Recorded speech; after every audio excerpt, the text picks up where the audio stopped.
Hello everyone and welcome to another episode of Rumors of Heresy.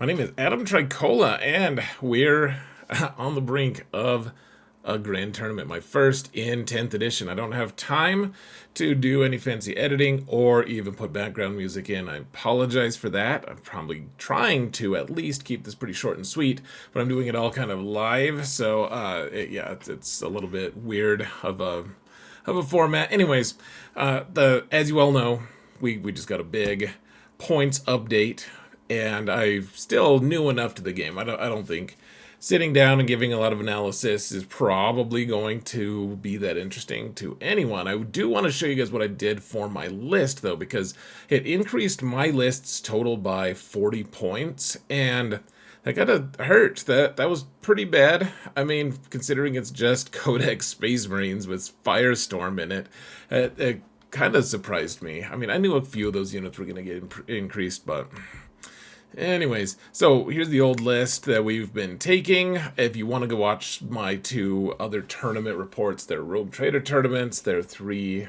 rounds each, and you can see how I did things, took pictures, all that stuff.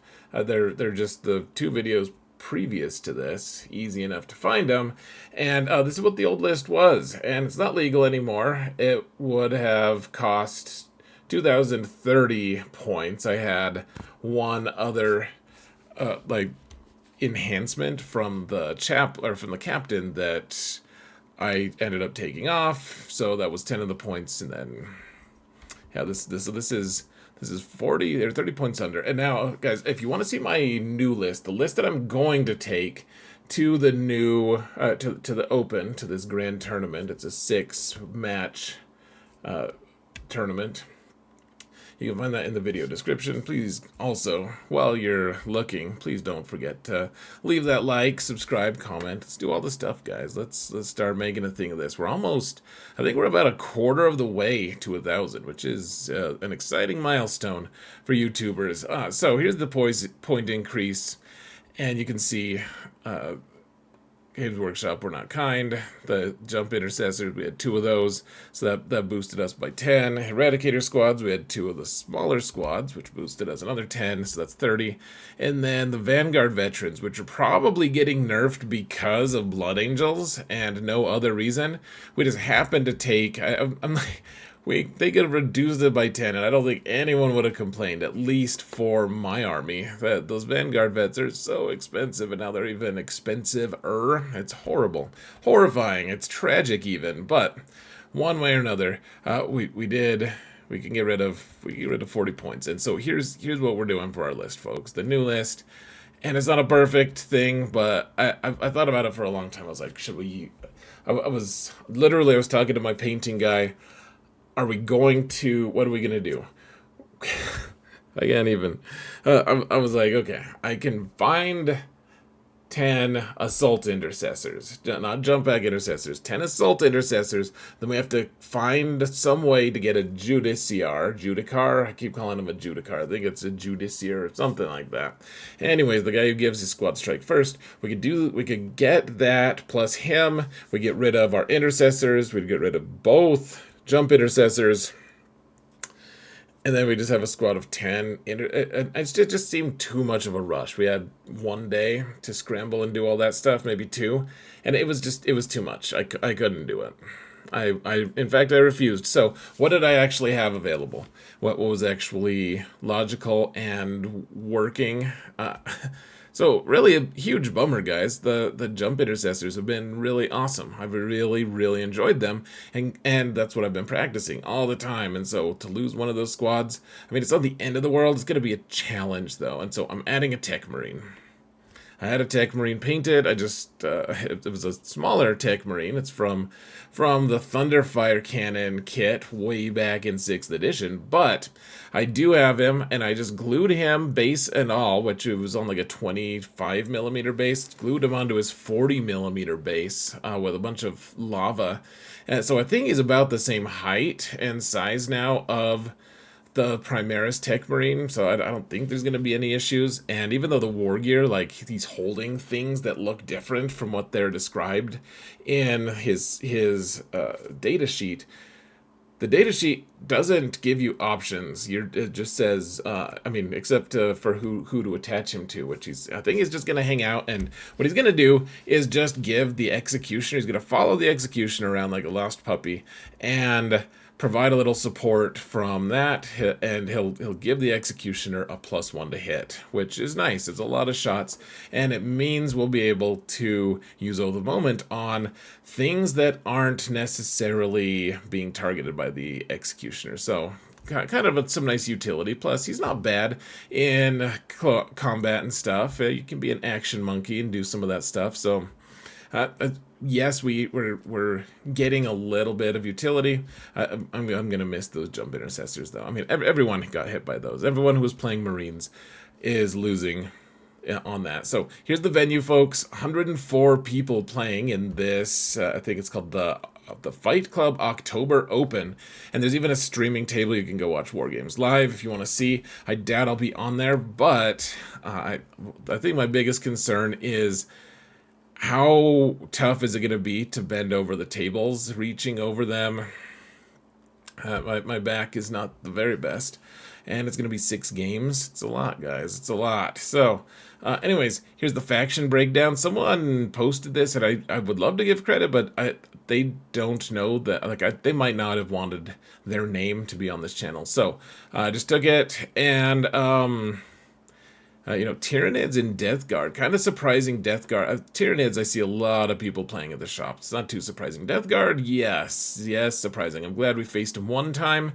It was good. And really, this is a huge relief, folks. The Sisters of Battle were going to be tricky to beat. I faced him once, so maybe I could actually play into him, but like Space Wolves got hit pretty hard. There's still 5 of them, but I think they're going to be a little easier to beat now, hopefully. I might have a chance to actually make a little noise. I doubt that I'm going to win, but one way or another, lot of things at the top that I feel like maybe I have a chance against. We'll see. I mean, what are my expectations? Of course I want to win. I'm going to try to win. I've only been playing for 2 months, maybe a little bit more, and so I don't think it's that realistic that I win, but there's a certain level of, if you're going to win, you have to have a certain level of confidence. I'm not going to go in scared. And I know that there's some really good players out there, some people who are internet famous, etc. And the higher I get, the easier it's going to be to just get completely blown out and make a total fool of myself. But I mean, I would love the opportunity to interact with those people, and actually, even if I lose, it would be awesome to see firsthand how are they playing it, how do they approach it, and maybe be able to even just talk to them about, like, hey, why did you do that? Why did that? Does that make sense to you? You know, and get some good answers, get some good learning. So my expectations, I want to win. I would be so excited to get 5-1, honestly, folks, and 4-2 is probably this time acceptable. I don't think 4-2 is something I want to live with at most events moving forward, but I think it's kind of a stretch to think I would even go 5-1 in this field. Denver's a very competitive environment. It's a tough group to beat, even getting a winning record.